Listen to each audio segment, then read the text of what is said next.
Bonjour et bienvenue dans Capsule, le rendez-vous qui part à la rencontre de ceux qui font le secteur des GFI en Suisse. Avec nous aujourd'hui, Patrick Imbert, Chief Operating Officer chez Probus Pléon. Patrick, bonjour. Bonjour. Comment est-ce que Probus Pléon a évolué depuis la fusion entre Probus et Pléon en 2021 et quels ont été les principaux défis et succès de cette aventure? Alors l'évolution, c'est avant tout de la croissance. Donc après l'opération avec le groupe Probus et le groupe Pléon, cette réunification, on a encore fait une petite opération de fusion et acquisition 2023-2024 avec la société Finstoy à Lausanne, qui nous a permis d'acquérir une petite équipe, de nous implanter dans la capitale vaudoise, de rentrer aussi une clientèle un peu plus jeune, une méthodologie de gestion plus jeune.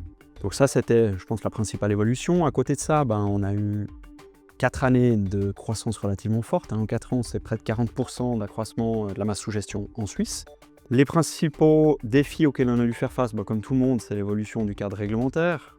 Tout devient de plus en plus compliqué, de manière systématique. Les auditeurs se font de plus en plus pointus, pressants. Et puis, s'il fallait marquer une réussite depuis la fusion avec Probus Pléon, je pense que c'est l'intégration des équipes. Comme je vous le disais, on a quand même réuni 3 sociétés en un laps de temps relativement court. On travaille ensemble et on est désormais une équipe. Et ça, c'est, je pense, la plus belle des réussites qu'on pouvait avoir en regardant un petit peu dans le rétroviseur. Comment est-ce que vous intégrez les nouvelles technologies dans vos services de gestion pour améliorer l'expérience client et l'efficacité opérationnelle?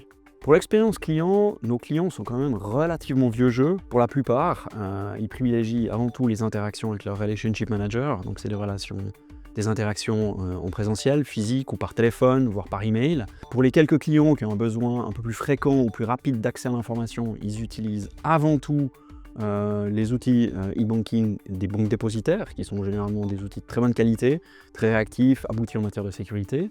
En revanche, pour tout ce qui est opérationnel, c'est là qu'on a mis passablement d'énergie et consacré passablement de moyens.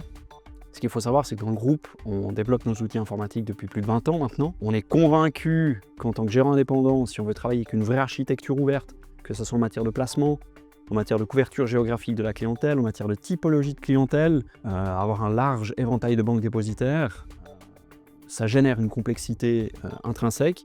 Et pour gérer cette complexité, on a besoin des outils informatiques. L'essentiel des moyens qu'on a consacrés au développement des outils et de la digitalisation, on va dire, sont surtout des outils internes pour gagner en efficacité, gagner en efficience. Est-ce que les sociétés de gestion qui grossissent, qui dépassent les 2-3 milliards sous gestion, ne sont pas en train de devenir des mini-banques? Alors pour moi, pas du tout. Au contraire, on tient fermement à notre identité de gérant de fortune indépendant pour différentes raisons. Nous, on est convaincus que le modèle du gérant indépendant permet d'être plus proche du client. Si je prends aujourd'hui les équipes qu'on a en Suisse, on est une 60aine de personnes. La majorité de ces 60 personnes, c'est des relationship managers. C'est-à-dire c'est des gens qui voient des clients au quotidien. Et ça, c'est un exercice aujourd'hui qui n'est plus possible dans les banques où on voit que le ratio est complètement inversé. On a beaucoup plus de middle et de back-office que de gens qui s'occupent de clients.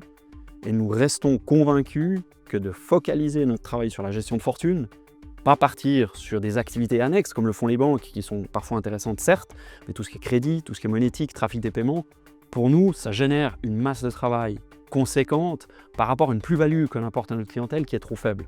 Et c'est pour ça qu'on tient fermement à ce modèle de gérant de fortune indépendant pour avoir cet alignement des intérêts avec le client et se focaliser sur ce qu'on sait faire, la gestion de fortune. Parlons gestion de fortune justement. En termes de stratégie d'investissement, allocation d'actifs, construction de portefeuille, quelles sont vos priorités aujourd'hui? Comment est-ce que votre approche a évolué avec le temps? Alors notre approche, elle évolue aussi avec l'âge de nos clients. Comme je le disais, on a des relationship managers chez nous qui vieillissent entre guillemets avec leurs clients.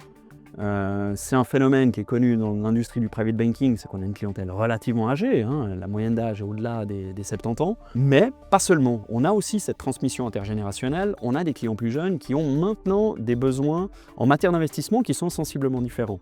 Donc c'est clair que la majeure partie de nos investissements reste sur des choses très traditionnelles, des actions, des obligations, des ETF, des fonds. On travaille de plus en plus avec les produits structurés et progressivement, on vient intégrer des nouvelles classes d'actifs. On arrive à faire du tailor-made pour quasi tous nos clients, donc on construit les portefeuilles ensemble. Mes collègues de l'Investment Office aiment bien se décrire comme des architectes de portefeuille. C'est-à-dire que c'est clair qu'on va arriver avec des concepts, avec des idées, mais on ne va pas seulement demander à notre client quelle est sa propre ponction à prendre des risques, donc une approche classique. On va aussi lui demander, qu'est-ce que tu as envie de prendre comme risque, mais qu'est-ce que tu privilégierais comme secteur d'investissement? Probus, Pléon, une fusion réussie. Ça vous donne des idées pour l'avenir, peut-être d'autres opérations de fusion ou d'acquisition? Bah, bien sûr, j'ai envie de dire oui, évidemment. Maintenant, ce ne sera pas, je dirais, à n'importe quel prix. Pour nous, de nouveau, le modèle du gérant indépendant, c'est avant tout un modèle d'humain, de valeur, ce qui fait que on va s'approcher, on va commencer à discuter avec des sociétés avec lesquelles on a un fit culturel. Ça a toujours été le driver chez nous, bah voilà, c'est de discuter avec nos pairs dans le marché, regarder avec qui on a peut-être des affinités, avec qui on a des manières de travailler qui peuvent être communes, avec qui on a des valeurs qui sont communes. Alors bien sûr, il y a aussi toujours des considérations d'économie d'échelle, de synergie qu'il ne faut pas négliger parce qu'on est, comme beaucoup de gens dans un business, où on est entre guillemets contraint de croître pour compenser aussi les actifs que l'on perd de manière naturelle avec les successions de nos clients, avec des essais, des investissements des fois dans l'immobilier. Donc attirer de nouveaux actifs est une nécessité pour nous. Donc ces fusions-acquisitions sont un moyen de le faire, mais il faut qu'avant tout il y ait un fit culturel. Patrick Imbert, merci beaucoup d'avoir été avec nous aujourd'hui. C'est un plaisir. Et merci à vous de nous avoir suivis. C'était Capsule. À très bientôt.